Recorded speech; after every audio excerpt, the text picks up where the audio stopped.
जो SOPs के ऊपर अमल दरामद कराना है, जो आपने फैसले करने हैं, वो तो आपने प्रोविंशियल गवर्नमेंट ने कराने हैं। अगर आप 21% SOPs के ऊपर अमल दरामद करा पा रहे हैं और 79% आप नहीं करा पा रहे, तो इसमें वफाकी हुकूमत का कसूर तो नहीं।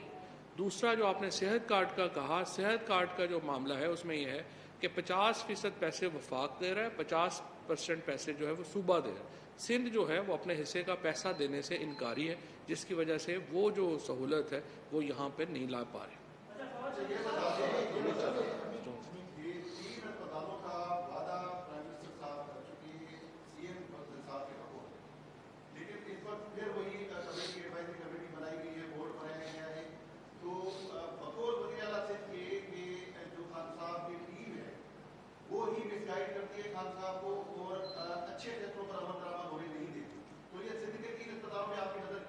देखें, जो ये हस्पताल है, पहली बात तो यह है कि ये सुप्रीम कोर्ट के फैसले के तहत वफाक को जा रहे हैं।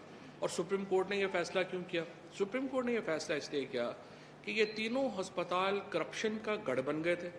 ये तीनों हस्पताल जो हैं वो मिसमैनेजमेंट, बद इंतज़ामी की एक मिसाल थे, और इनके अंदर तमाम जो स्ट्रक्चर था उसको तबाह बर्बाद कर दिया गया था।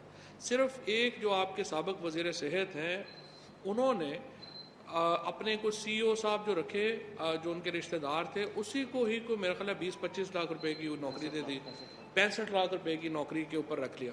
उसके बाद नीचे जो हज़ारों, सैकड़ों नहीं हज़ारों लोगों की भर्तियां की गई, जिसके नतीजे में सारे हस्पताल ही बैठ गए। तो सुप्रीम कोर्ट ने इन हालात के मद्देनज़र ये कहा कि ये हस्पताल तो वफाक को टेक ओवर करने चाहिए, और हमने तो बड़ी कोशिश की कि ये हस्पताल जो है वो वफाक के बजाय सूबे में रहें, लेकिन कोई भी जो सूबे के जो इस वक्त मुंतज़मीन हैं वो अपनी हरकतों को ठीक करने के लिए तैयार ही नहीं थे। अब भी बहरहाल हमारी ये कोशिश है कि जो बोर्ड बने उसमें सूबा और वफाक मिलकर इन हस्पतालों को एक बेहतर मैनेजमेंट दे सकें। हमारा असल इंटरेस्ट सिंध के और कराची के, ये जो हमारे कराची के ज़्यादा, क्योंकि कराची में है, उनके जो लोगों के मसाइल हैं उन सेहत से मतलब उनको दूर करना है। तो पूरे सिंध को फ़ायदा होगा, ये हस्पताल बेहतर होंगे।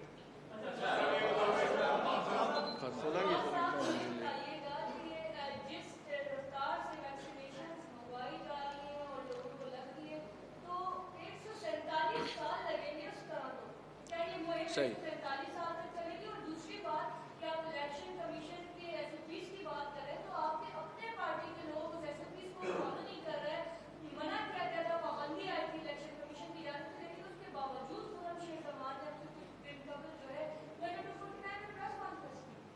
सही।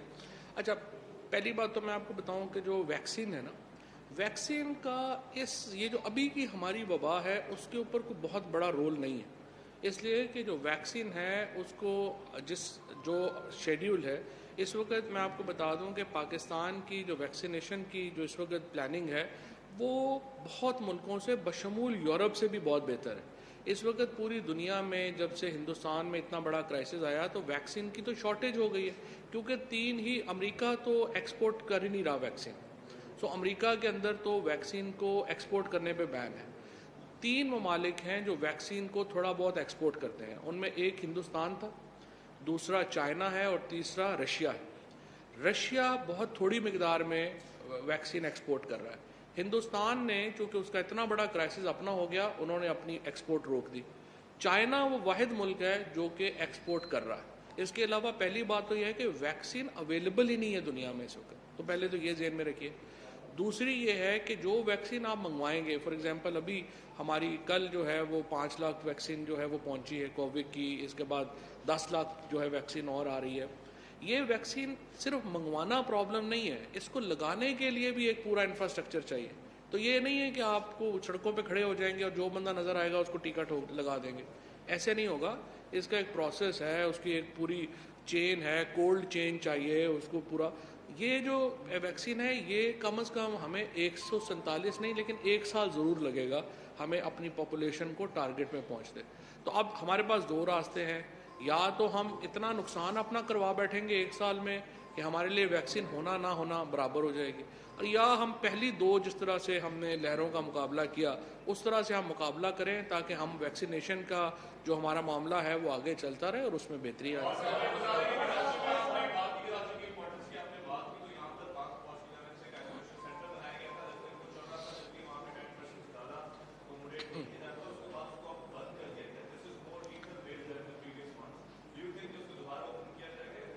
ये पाक फौज की तरफ से, मैं डिफेंस डिपार्टमेंट से चेक कर लेता हूँ कि उनकी क्या पॉलिसी है, and I will get back.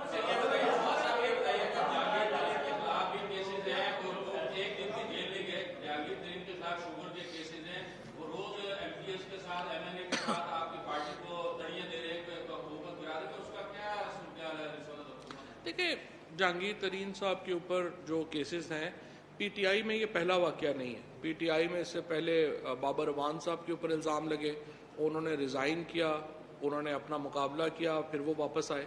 Aleem Khan साहब के ऊपर केस बना, उन्होंने जो है वो रिज़ाइन किया, वो जेल गए, उन्होंने अपनी बेल कराई, वापस आए। सब्तैन साहब के ऊपर भी यही हुआ।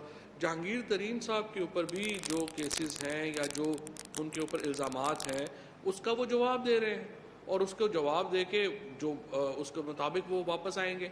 एमएनए या एमपीएस हों, देखिए तरीन साहब भी इमरान खान को जानते हैं, और जो लोग भी इमरान खान को जानते हैं उनको पता है कि उनको प्रेशराइज या ब्लैकमेल तो किया ही नहीं जा सकता। ना ही पीटीआई में फ्रैंकली कोई पीपल्स पार्टी या नून की तरह ये रवाज है कि आप पहुंच जाएंगे तो वो पीएम उस वक्त उठा के फ़ोन कर देंगे कि नहीं इसको छोड़ दें। ये पीटीआई का कल्चर नहीं है, और इमरान खान तो इसको बिल्कुल भी नहीं करेंगे। सो ना ही जहांगीर तरीन साहब की ही ये तवक्को है इमरान खान से। वो भी कहते, उन्होंने कभी ये नहीं कहा कि मैं केसेस का सामना नहीं कर रहा, वो कह रहे हैं मैं केसेस का सामना करूंगा। जो बाकी उनकी एक पॉलिटिकल विक्टिमाइजेशन का एक मामला है, वो वज़ीर-ए-आज़म साहब पहले ही कह चुके हैं कि उसके ऊपर उनको पूरी तसल्ली दी जाएगी कि कोई पॉलिटिकल विक्टिमाइजेशन नहीं।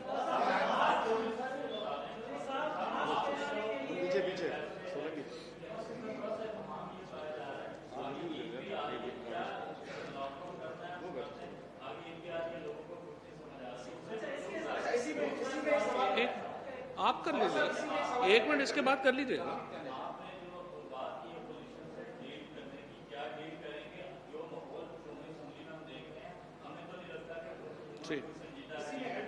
एनसीओसी के जो फैसले हैं, कल एक फैसला आया एनसीओसी का कि शाम 6 बजे तमाम विद्यार्थी मराकज बंद कर दी जाएंगे, और रेस्टोरेंट्स के अंदर जो है वो डाइन आउट और डाइनिंग पर पाबंदी थी, डाइन आउट पे भी पाबंदी होगी, सिर्फ टेक अवे होगा। लेकिन अभी तक जो हमारी सूबे सिंध की महकमा दाखिला है उसने कोई नोटिफिकेशन इसका जारी नहीं किया है। ये अभी इबाम है। दूसरी जानिब हम देख रहे हैं कि ताजिर जो है वो मुसलसल मुलाकातें कर रहे हैं, और हुकूमत सिंध उनको ये कह रही है कि हम आपको अकोमोडेट करेंगे, 15वें रोजे के बाद जिस तरह एक सीजन शुरू होता है उस तरह शुरू होगा। ठीक, एनसीओसी के मामला तो वो आप मैच नहीं कर रहे हैं। मास्क पहनाने के लिए फौज कब से रोडों पे आ रही है? ठीक, पहली बात तो ये मैं आपको बता दूं कि जिस तरह से आपने कहा कि सिंध हुकूमत ने अभी तक नोटिफिकेशन नहीं किया, चीफ मिनिस्टर सिंध जो हैं वो हिस्सा है एनसीसी का, और जो फैसले एनसीसी के होते हैं सिंध गवर्नमेंट उसका पार्ट होती है।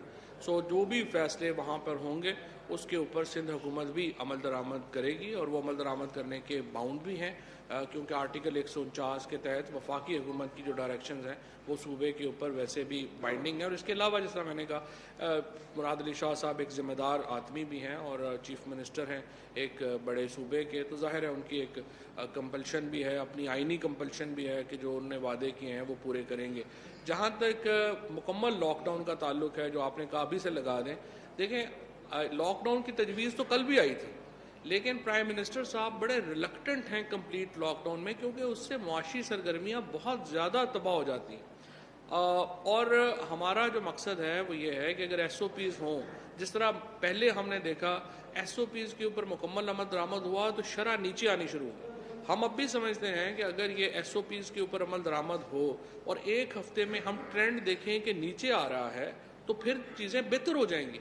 लेकिन अगर एक हफ्ते में ट्रेंड ऊपर चला गया तो फिर हमारे पास कोई ऑप्शन नहीं बचेगी। और इसलिए हम चाहते हैं कि तमाम जो पॉलिटिकल पार्टीज़ हैं, तमाम उलमाए कराम हैं, ताजर हैं, जो सेगमेंट्स हैं, वो अपना अपना रोल इसमें प्ले करें। खाली हुकूमत तो नहीं डंडा लेके 24 घंटे लोगों के पीछे लग सकती। आपने जो है वो इन्फोर्समेंट का एक मैकेनिज़्म तय करना है, उसके मुताबिक करना है, लेकिन एक शहरी की हैसियत से भी तो हमारी कुछ जिम्मेदारियाँ हैं ना। ये तो नहीं कि हम सामने ये तासुर बन जाए कि नहीं ये तो डंडे के बगैर तो इस मुल्क में कोई काम होता ही नहीं है। बतौर शहरी भी हम लोगों की कुछ अकल की और कुछ जिम्मेदारियां हैं।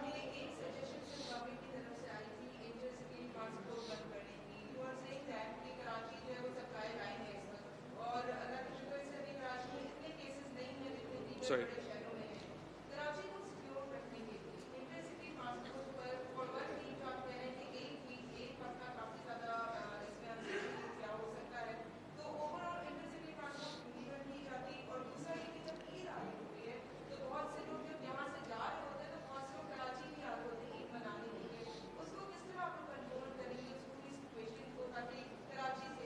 ये बात आपकी बिल्कुल सही है और इसमें काफ़ी बहस भी हुई है एनसीसी में, और चीफ मिनिस्टर साहब चाहते हैं कि ये जो बंद कर दी जाए। लेकिन दूसरी तरफ मसला ये है कि जिस तरह चीफ मिनिस्टर खैबर पख्तूनख्वा ने पॉइंट आउट किया कि पिछली दफ़ा जब हमने ये इंटरसिटी बंद की तो उसके नतीजे में यहाँ पर जो टैक्सियों के रेट हैं वो बेपनाह उनमें इजाफा हो गया। एक टैक्सी के अंदर 6-6, 7-7 लोग जो हैं वो भरे गए और उनको जो है वो इंटरसिटी की जो पर्पज़ था वो साबित नहीं हो सका। अब ये किया ये है, प्राइम मिनिस्टर साहब ने फिर तमाम बहस के बाद ये किया था, इन्होंने कहा है एनसीओसी को, असद उमर साहब को और जो बाकी वहाँ पे हैं, असद उमर साहब के ये जिम्मे लगाया गया है कि वो माइन्यूट डिटेल्स तय करेंगे कि अगर लॉकडाउन होगा तो उसका मतलब क्या होगा, अगर आपने इंटरसिटी बंद करनी है तो उसके क्या होंगे। सो एक पूरा प्लान वो इस वक्त जो है वो बना रहे हैं और वो उस प्लान के साथ वापस आएंगे। एक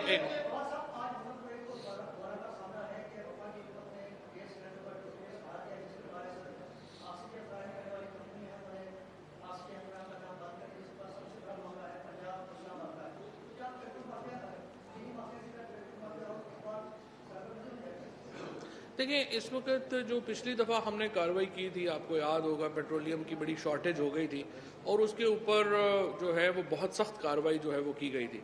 अब उसके नतीजे में यहाँ पर उनकी कमर तो टूटी है और अभी हम देखेंगे कि इसके ऊपर अमल दरामद जो है वो कैसे होता है। मुझे उम्मीद है कि इंशाल्लाह इससे मामलात में बेहतरी आएगी और जिस मामले की तरफ आपने अभी फौरी तौर के ऊपर कहा है कि कुछ इसमें गड़बड़ है, वो मैं मुतल्लिका वजारत से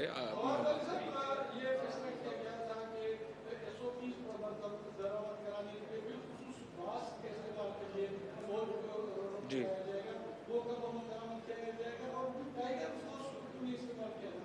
क्योंकि मामला टाइगर फोर्स से आगे निकल गए हैं, यहाँ तो पुलिस की बात कोई नहीं मान रहा।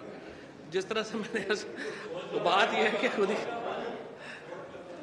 इस्लामाबाद में तो अपना जो फौज है वो इस वक्त शामिल है और बाकी जगहों के ऊपर भी मेरा ख्याल है इंशाल्लाह जल्द।